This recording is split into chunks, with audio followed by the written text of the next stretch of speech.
Well, good day to you. It is November the 22nd, and I hope wherever you are having a wonderful day. My name is Gary Willing. I want to welcome you to Search for Signs, of course, if you're new, and welcome you back if you have been here before. But if you want to know more about this information, whether you've heard this information before or not, wherever you are in the world, you can always go online and research some of this information. Now, I've tried to make it easier for everyone. I've included links in the description portion of every one of these videos because they take you to websites that give you background information about Maitreya and the Masters of Wisdom in some way.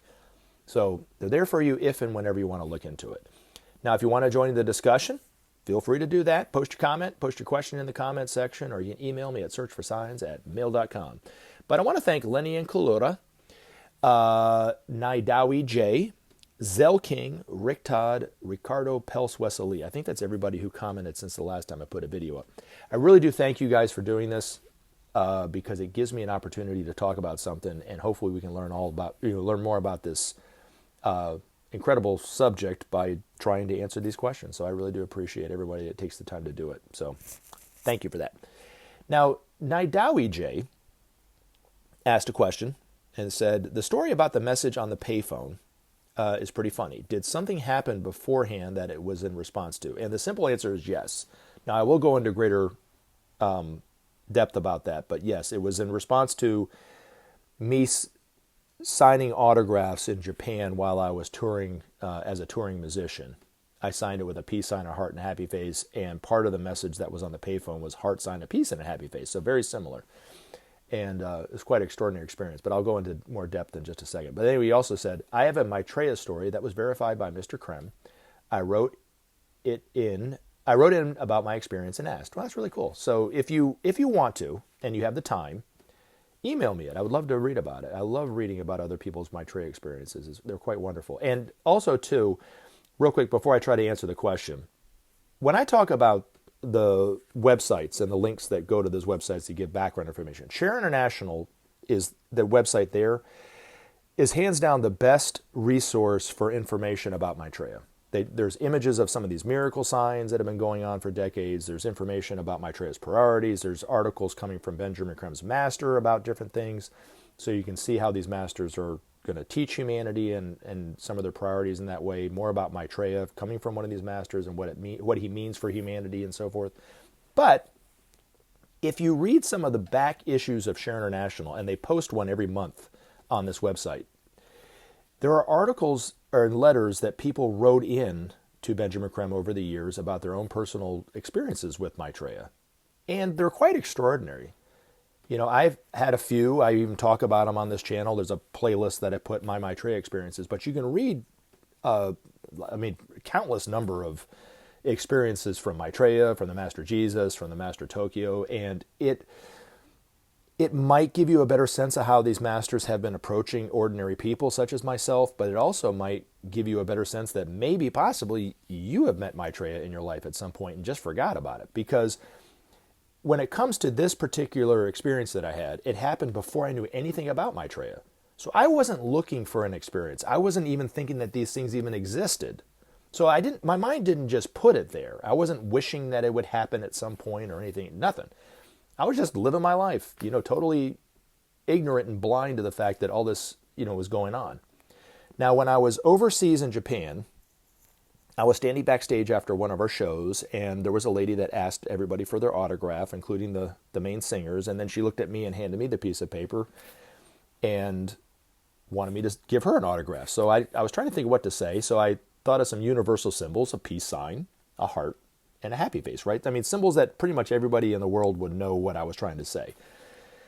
And they could translate it in their own head in whatever language it is, right? So, because I don't speak Japanese, I don't write in Japanese, and this lady didn't speak any English. So anyway, that was the best way I could communicate with her. So I did that. I wrote peace sign, a heart, and a happy face, sign my name.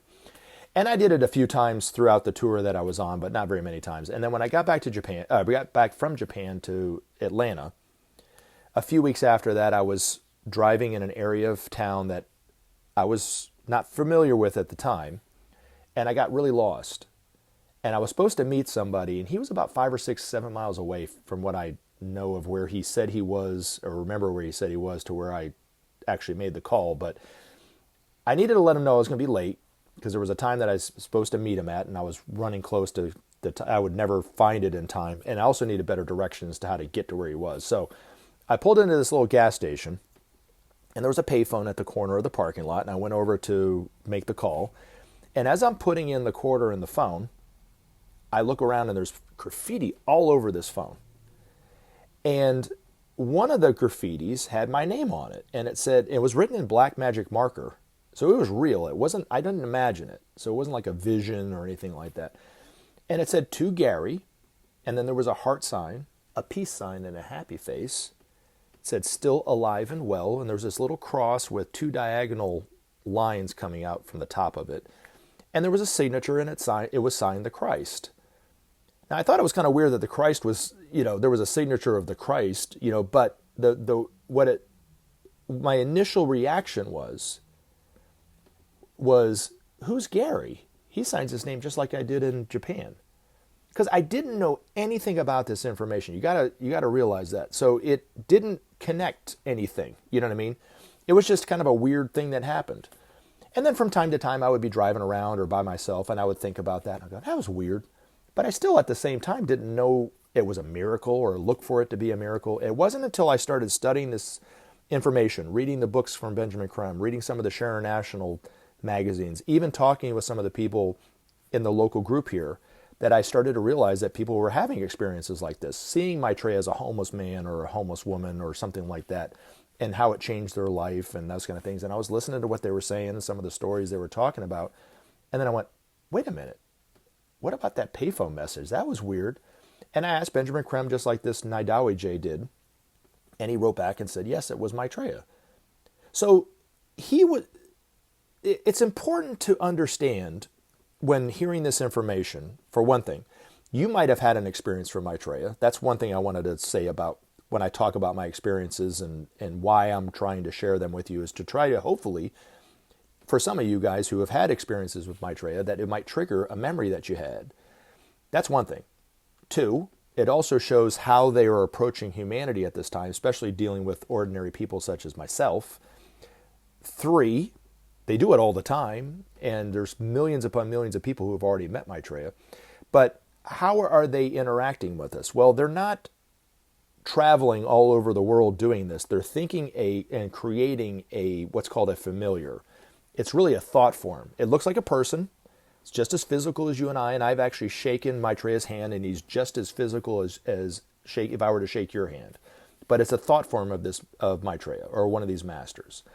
And then he can communicate with somebody like me, who he wouldn't be able to communicate with telepathically, because I'm not advanced enough to be able to do that like Benjamin Creme.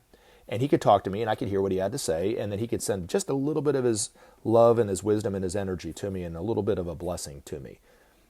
And then it's there for the time, and then he dematerializes it, and that's why a lot of times people will turn around and the person who they were just speaking to is no longer there. And there's no way for them to run away. So I've seen Maitreya like this, but he's also obviously done things like this where he's put a message that wrote it out. You know what I mean? But the other thing I want to say too is the video I just put up that this person was commenting about, Naidawi J, there was a man that asked, why do you think no one's really recognized Maitreya on TV?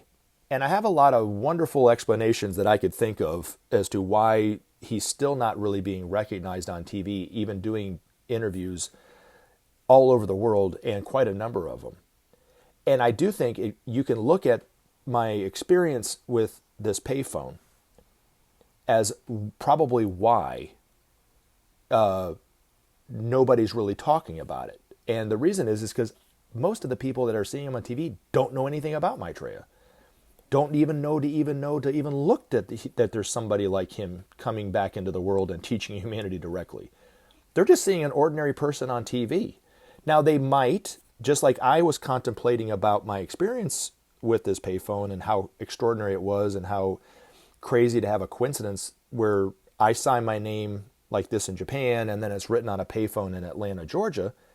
It was quite extraordinary. But I didn't go around talking about it with people. I didn't even think anything of it. But there were times when I was by myself and it would just pop in my head and I'd go, that's strange, that was weird.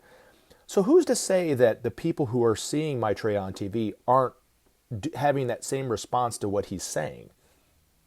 And they're not out there talking in the public or putting up YouTube videos saying, oh, I saw this guy that was wonderful on TV and blah, blah, blah, blah, blah. But once humanity is really ready to do more about the problems of the world, he will start to speak more directly and with more of a sense of urgency.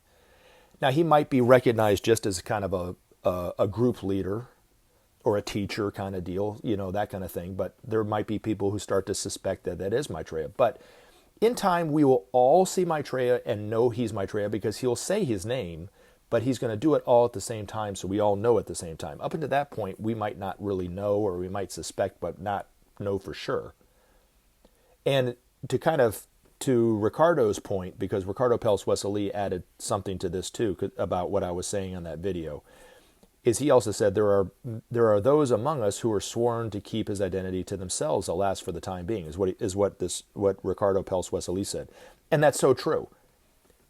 Benjamin Creme really just strongly suggested, to not say who we think Maitreya is when we see him in the media. Just let people think for whatever they want to think, and that's better for several reasons, but one of the reasons why, it's so that person can just hear what Maitreya has to say and listen with honesty and go, I agree with what he has to say or I don't.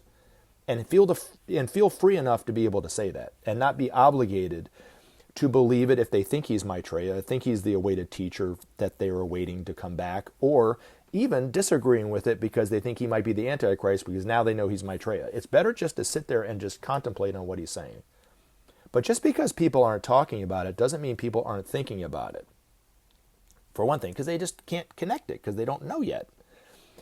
The other thing too is when a person recognizes Maitreya, and I can really attest this from my own personal experiences, the times that I finally recognized Maitreya, whether it was while he was still around me and in front of me and talking to me, or after I had left where he was, there was this heartfelt response and awakening to who he was.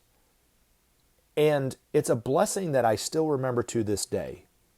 So if somebody would have told me it was him without me having that experience, they would have robbed me of that heartfelt response of who he is. And it really, those heartfelt openings that I had when I recognized Maitreya finally, they change your life. So it's best just to not say anything. And I hope if you're listening to this, you take it to heart. When you recognize Maitreya on TV, he is on TV giving interviews right now. Maybe not as I'm doing this this video. Let me get that straight. But he is doing interviews all over the world, talking to people, maybe talking to groups in person and those kind of things. But nobody's really picking up on the fact that he is the awaited teacher by all the world's religions and a world teacher of sorts, the avatar of love, the master of all the masters. They don't care about that. They're just listening to what he has to say. Just let the people listen to what he has to say and respond in their own time. So hopefully you'll take that to heart. So thank you, Ricardo, for reminding me of that. That is so true. And then I wanted to answer two questions coming from a person named Lenny in Kalura. And I do need to say this because he posted his questions with a YouTube link. And when you post your questions with a YouTube link, it goes right into my spam folder. Now, I'm fairly certain, based on what you've said, Lenny, that somebody didn't hack your channel and just spam my page. But I have clicked on links that people have put on my YouTube page, and it sent me to some other site that I don't want people to go to, or I don't know if there's a virus on that page or whatever. So I will click on your link because I know who you are, and I can tell by what you said that that's you. But if you're listening to this and you want to give me a link to look at, just send me an email, and then I'll look at it that way. And then I'll know it's coming from somebody who's listening to this channel. But anyway, what do you have to say, Lenny? Good morning, Gary. And good morning to you, too. I hope you're doing well, brother, and I hope you're doing well, too. I always enjoy your videos, and I need to stop right there, too, before I answer the question. I always enjoy the comments that you have, Lenny, and other people have put on there, ask questions, and so forth. I cannot thank you guys enough for doing that. It really is wonderful. And it's also inspiring for me to see people such as yourself posting comments and posting questions, sending emails, it means you're interested in this information, which excites me because I want you to be interested in this information. But, it's for each of us to come into that in our own time. But anyway, if you don't mind, I wanted to ask you a somewhat unrelated question. Two, actually. First, are you familiar with Saint Germain? And do you think he could have possibly been a master? So I will answer that question in just a second. What's your second question? I am also curious what you think of flat Earth and hollow Earth. The guy's channel is interesting, but and you put that link in there. Anyway, let me ask. I guess I'll answer the first one first, and then I'll get into the second one. Saint Germain was not a master when he was Saint Germain. He was a very, very advanced disciple, probably the same point in evolution, maybe a little bit more than Jesus was when he was in Palestine, or maybe somebody at the level of Leonardo da Vinci. But he is now a master. Now, he's not referred to by these other masters as Saint Germain. They call him the Master Rakuzi.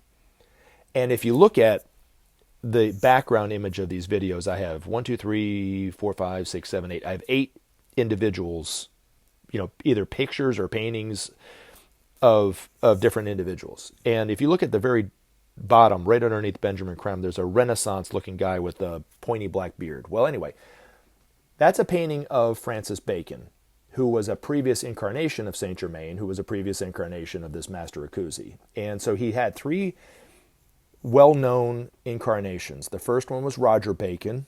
The second one was Francis Bacon, which would drive a person insane if they knew that, because he was actually a relative of himself. And then he incarnated again as Saint Germain, who Saint Germain had a partner, or that person's name was Count Cagliostro, or something like that, who was a previous incarnation of Helena Blavatsky. But anyway, I'm mispronouncing that name. But anyway, and then he became the Master Rakuzi. But the Saint Germain, the mystical image that people have of this figure, okay, I just want to kind of throw this out there for you to think about, is really coming from the people who believe in the ascended masters, as they call it, which is, there's some truth to what they're talking about. There are masters, and there was this master who was Saint Germain. There's the Master Moria. There's the Master Kuthumi, but they're very devoted to these masters. A lot of people believe that they receive special information coming from these masters telepathically. They call it channeling or whatever. Well, according to Alice Bailey and Benjamin Creme and Benjamin Creme's master and so forth, these masters don't work through individuals in that way. And so the information that comes from these people, it might be quite enlightening and very interesting and fascinating to listen to. And some of it might have some truth to it. You have to kind of just dig around and find what's real and what isn't. But most of the time it's coming from a disincarnated entity on the higher astral planes who's claiming to be one of these masters, or from the person's own subconscious. And in either way, there's just a tremendous amount of distortion in what they're saying. And you just have to kind of understand that everything they're saying might not be true. And if you don't really understand the difference, spend some time reading Alice Bailey, because that all came from one of the masters, the Master Djwal Khul, or read Benjamin Creme's master's articles, and read them for a time. And then go back and read or listen to a video talk from somebody claiming to channel one of these masters. You can feel a difference. There's a different quality to it. But anyway, this particular master is more of an administrative type of master and does not take on pupils or disciples in the way that people claim that the Master Saint Germain would do. Now, there are some masters like the Master Moria, who was the Apostle Peter, or the Master Kuthumi was the Apostle John. They are in the future going to have countless number of not devotees, but pupils and disciples that they're teaching directly. But this particular master, according to the Master DK, will be mainly working with governments. The United States government in the main, and some of the European nations, and maybe some other nations too, and then working that in conjunction with the United Nations. But he will be one of the masters that Maitreya introduces not long after we all know who Maitreya is by name. And then I wanted to say this too, because this really goes in line with this information and people's response to this information. And it's interesting that a lot of this that we talk about, people always bring up that Maitreya is the Antichrist. I've even talked with people to the side about who think Maitreya is the Antichrist, and they spend hours trying to find who the Antichrist is because they want to, quote unquote, expose the Antichrist. And there's of course, a lot of interest in the end times, and people think the world is about to end, and this is the time that John was talking about in Revelation. There's just tremendous interest in this. And there's been a lot of interest over the years, but it's really it's exploded over the last decade. And then you have all these divisions that are going on. And so even in the United States, for instance, this country is a lot more divided than it was 10 years ago. And I thought prior to 10 years ago, it could have never gotten any more divided. But there are people talking about it, an actual civil war in this country, or some of them call it a national divorce, like that's going to do any good. But they cannot relate to anybody anymore. They see each other as evil and that kind of thing, and therefore they hate the other side. And good luck trying to compromise. That's how divided this country is, and I'm sure other countries are. And we're all divided in different ways, whether it's scientific, which we're going to get into the Flat Earth Society, which would obviously disprove the earth is flat, and then those people who believe the earth is flat and they can't see, you know what I'm saying? So it's in a lot of different areas of thinking, if not every area of thinking in human endeavor, there's this division. Now, what do I mean by that, and why am I talking about that now? Well, as Maitreya gave his first interview and has been more out in the open, even though people haven't recognized him as Maitreya, energetically we're responding to him. So wherever you're at, however you are, you're going to respond to him based on how you are. So if you're very fearful, you're going to even be more fearful. If you're looking for the Antichrist or think that, just obsessed with the Antichrist, well, because of who he is and his energy, it's going to make you even more obsessed with finding the Antichrist. But here's the other thing. If you are the slightest bit, or if you were the slightest bit interested in helping to solve some of the problems of the world, it will make you even more inspired to help solve the problems of the world.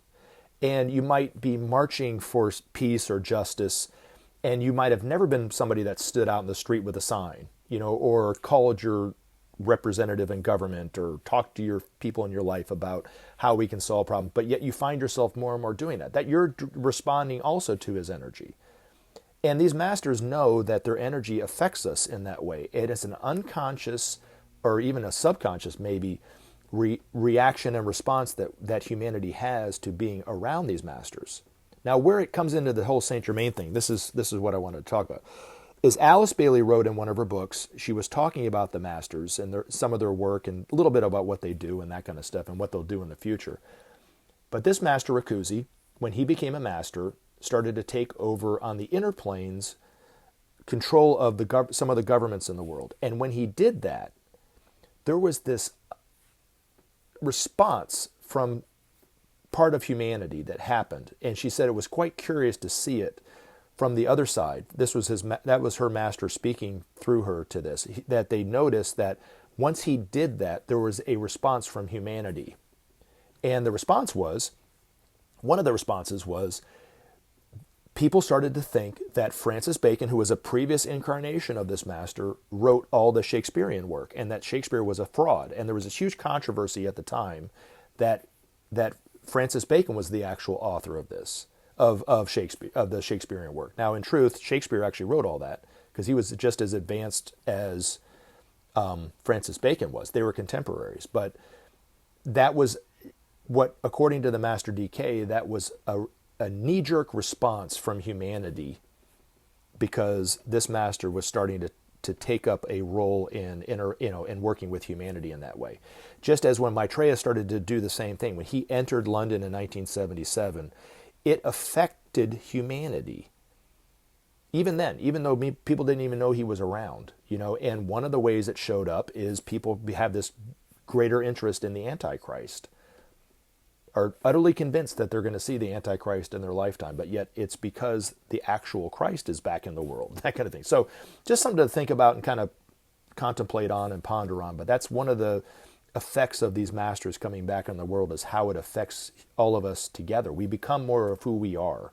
And right now it's creating the divisions in the world because we're very divided in the way that we think. But eventually it will bring a unity and a synthesis that has never been seen before.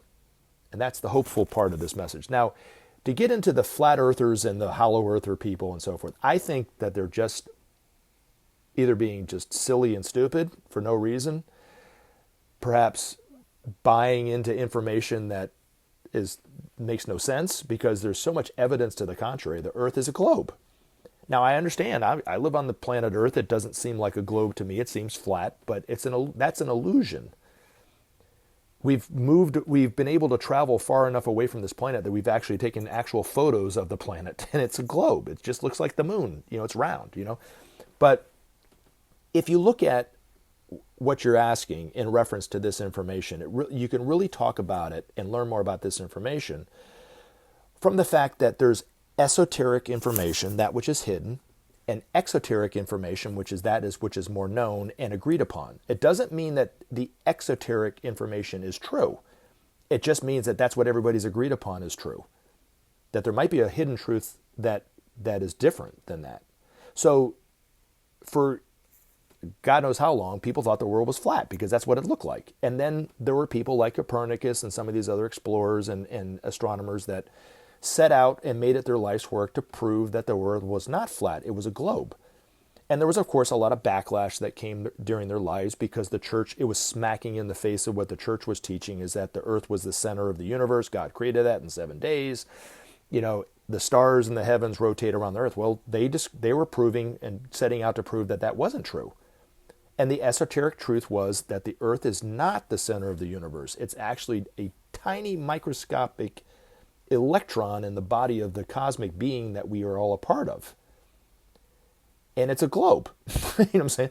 So, but as they started to get this information out and more of it became published during their time and then more people started to prove it, well, then it has become more and more exoteric knowledge and agreed upon now that the earth is actually a globe. So it's interesting that some people are taking a step back and saying, no, the earth is flat, and they're denying science, they're denying what they're seeing with their own eyes. I mean, I've been high enough in a plane that I could see the curvature of the earth, so I know that there's no truth to it being flat. But anyway, and even if you look out into the ocean, if you're sitting on the beach, you can see a boat that's not there and all of a sudden it's there. Where did it come from? Well, it's because the earth is curved. You don't see it. It's hidden from the curvature of it. It's just the earth is really big, so it takes a while for the ship to be able to be seen by the naked eye and that kind of thing. But when it comes to this information too, there's some esoteric truths that are not agreed upon by the masses of humanity. But when we realize who Maitreya is and they're out in the open and we know more about these masters, these esoteric truths will eventually become exoteric knowledge. So the future generations, this will be like the difference between, of course, the world is a globe. It's not flat. You know what I'm saying?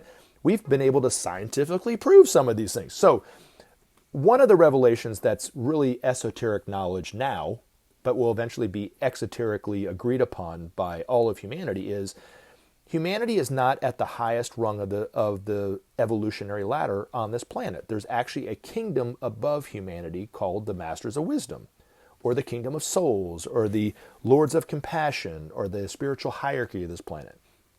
Maitreya is the head and leader of that tiny group of perfected members of humanity called the spiritual kingdom.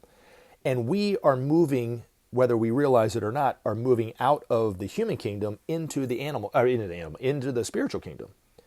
And there are kingdoms even above them. And it goes on and on forever. So there's no finite end to consciousness. And humanity's at the top, and that's it. We're all evolving to something greater than we are. Jesus even said, be perfect as your Father in heaven is perfect. Now, maybe he said, I'm just throwing this out there, you will be perfect as your Father in heaven is perfect. And they just took out the you will be. I don't know. But anyway, Jesus even talked about it. Greater things than this shall you do yourself. He was talking about the inner divinity that we will all manifest more and more perfectly as time goes on. And we'll be able to do what he did. Be able to love unconditionally the way that he did. Have the wisdom that he did. Be able to perhaps perform some of the miracles that he did, per se, or something like that, in whatever field we're in. But we have just as much divinity and share just as much as all the divinity as Jesus did. There's no separation in the divinity, which is the other revelation that is esoteric truth, but will eventually become exoterically agreed upon, is that we are one. And we all share this divinity. Doesn't matter what part of cosmos you're living in. You're still sharing the same divinity as someone on this planet. Even if you're 50 million galaxies away, you're still sharing the same divinity as, a dog or a bird on this planet. You know what I'm saying? I mean, you can't separate it.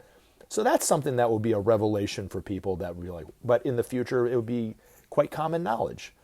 The other one is that we are souls in incarnation. We're not bodies with souls, we're souls with bodies. And even though the man or woman in incarnation that we claim to be, that's not who we really are.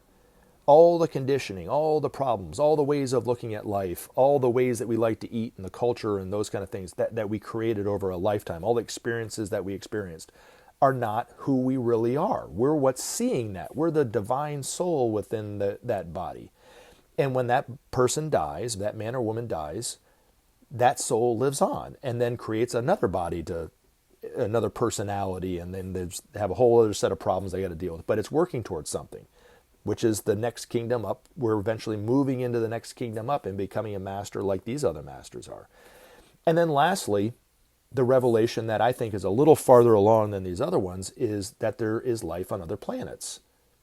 We will eventually know for certain that there is life on other planets. So those esoteric truths that we talk about on this channel that you can read about in the Alice Bailey books or Benjamin Creme books will eventually be looked upon, agreed upon, and even in the case of us being souls, all being souls, will be scientifically proven in a laboratory eventually. So, that's where, and so if you're not quite sure about this information, that's okay.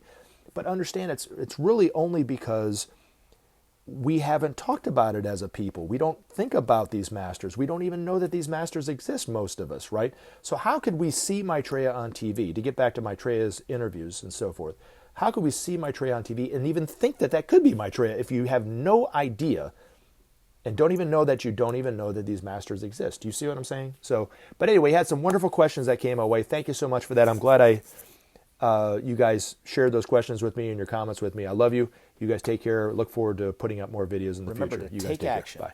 and help SOP save our planet. Thanks for listening, and we look forward to talking to you again in future videos.